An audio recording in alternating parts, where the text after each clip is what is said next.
Okay, let's take our deep dive into Exodus chapter 16 today. Right. So the scene opens, and the Israelites, well, they're not long out of Egypt, maybe just over a month. Yeah, and they're specifically in the Desert of Sin. That's the location given between Elim and Sinai. And it's kind of shocking, really. They've just had this massive, miraculous escape. You'd think they'd be grateful. You would.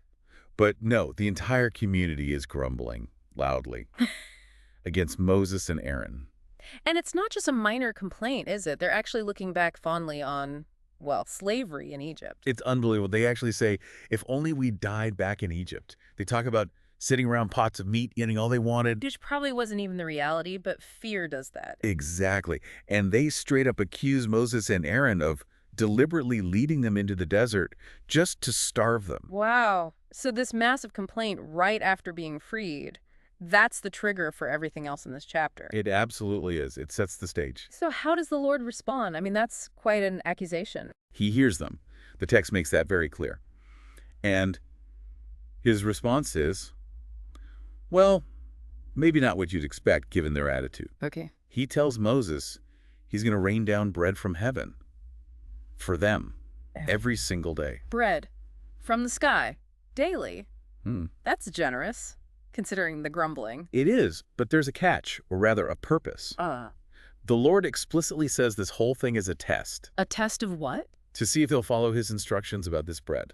It's like built-in obedience training with their food. And there are instructions right from the start. Something about the sixth day. Yeah, gather enough for each day, but on day 6, they need to gather double and prepare it. We'll get more into why later. Okay. So Moses and Aaron have to relay all this back to the Israelites. Right, and they need to make something crystal clear, who the Israelites are really complaining against. Yeah. They tell them basically, tonight you'll know it was the Lord who brought you out. And tomorrow morning, you'll see his glory, because he's heard you. And then Moses hits them with that crucial point. Look, your grumbling isn't really about us, Moses and Aaron. It's against the Lord himself. That reframes everything. It's not a supply chain issue. It's a relationship issue. Precisely. And then they're told to come before the Lord because he has heard them. And just as Aaron is saying this, something visible happens. Yes. The glory of the Lord appears in the cloud out towards the desert, like a visual confirmation. I'm here. I heard. Wow. Talk about making a point. And the Lord speaks to Moses again, reinforcing the plan. At twilight, you'll eat meat. Meat, the very thing they were complaining about missing. Exactly. And in the morning, you'll be filled with bread. And the reason? Then you will know that I am the Lord your God. That's all about building that trust and recognition. So the proof comes quickly. That same evening. Quail. Loads of them. They just come and cover the camp, meat delivered. Incredible. And then the next morning, the bread part. Right. First, there's dew all around the camp. Right. But when the dew evaporates, What's left? these thin flakes appear on the desert floor. The description is like fine frost. And the people, having never seen anything like it. They're totally confused. They literally ask each other, what is it? In Hebrew, man who? Because they genuinely had no idea. None. So Moses has to tell them this. This is the bread the Lord has given you to eat. And that question, man who, what is it? That's where the name comes from, right? That's it. They later call it manna. Okay, so they have the quail, they have the manna. Now come the detailed rules for gathering it. Yes. The command is, gather an omer for each person in your tent. Just enough for what each person needs for that day. And an omer is, what, a specific amount? Yeah, the text clarifies it's about 1/10 of an ephah.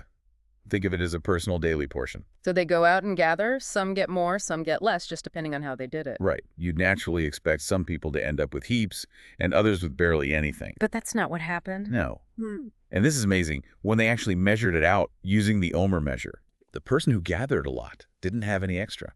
And the person who gathered only a little wasn't short. Seriously. Everyone had exactly what they needed. Exactly what they needed. It wasn't about how much they managed to grab. The provision itself met the need perfectly. That speaks volumes about relying on the provision itself, not just your own effort. Absolutely. It undermines anxiety about getting enough. And that ties directly into the next crucial instruction. Which is? No one is to keep any of it until morning. Don't hoard it. Trust it will be there again tomorrow. So that directly confronts that fear, that desire for control they showed when they missed the pots of meat? You got it. But, predictably, some people didn't listen. Of course not. What happened? They kept some until the morning, and just as warned, it was crawling with maggots and it stank. Horrible. Ugh. And Moses was, understandably, not happy. No, the text says he was angry. It's a stark, immediate consequence for disobedience. So the daily routine gets established. Gather each morning, just for the day. And if you leave it out. It melts when the sun gets hot. Yeah. Any leftover manna on the ground just disappears, reinforcing that today-only principle. Okay, daily gathering, trust for today, don't save. But then comes the sixth day, the rule changes. Right. On the sixth day, they gather twice as much, 2 omers per person. And the leaders notice this, right? They report it to Moses, probably thinking, uh-oh, people are hoarding. Exactly. But Moses explains, no, this is actually part of the plan, because the next day, The seventh day. is a day of solemn rest, a holy Sabbath to the Lord.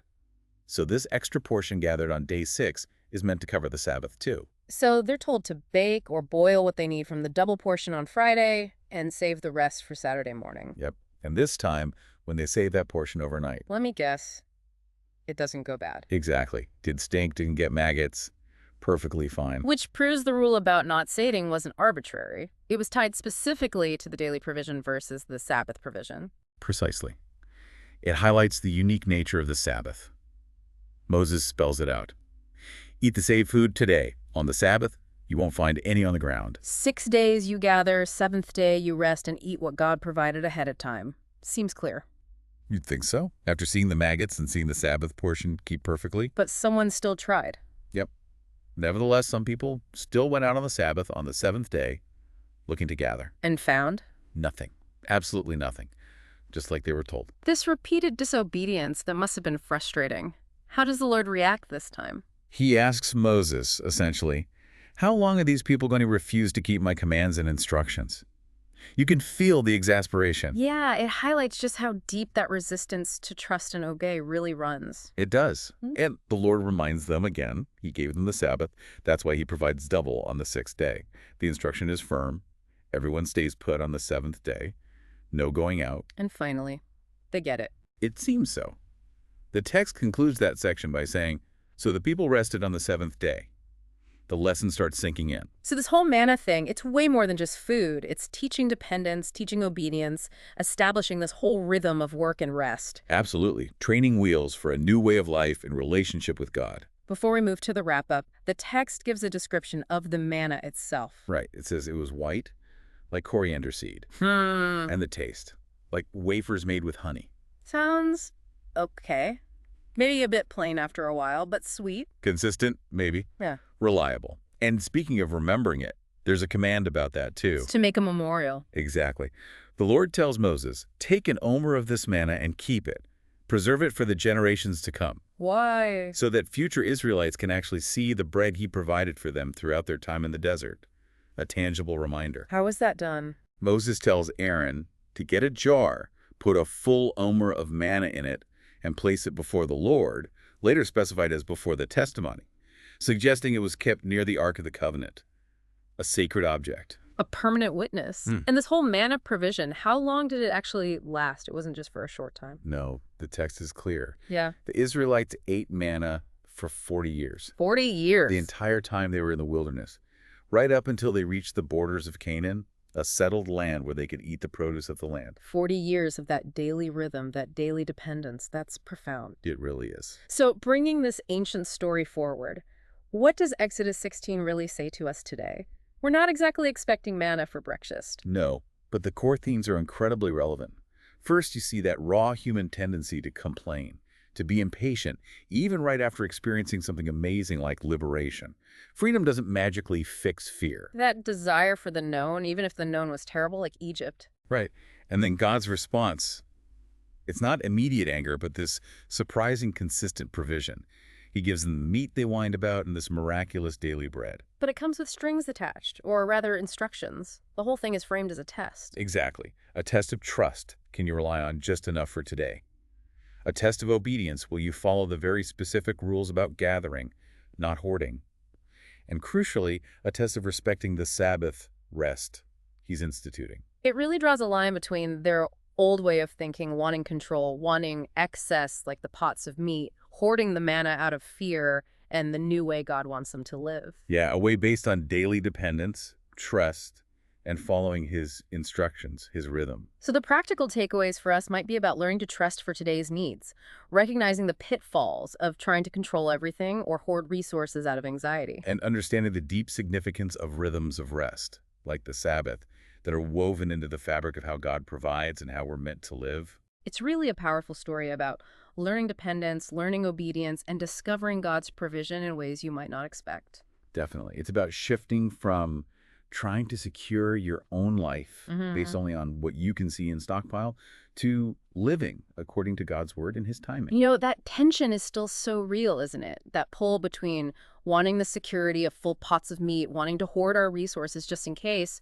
versus this call to trust for daily provision, to obey instructions even when they seem counterintuitive, especially the instruction to rest. Absolutely. So maybe the thought to leave with you, the listener, is this.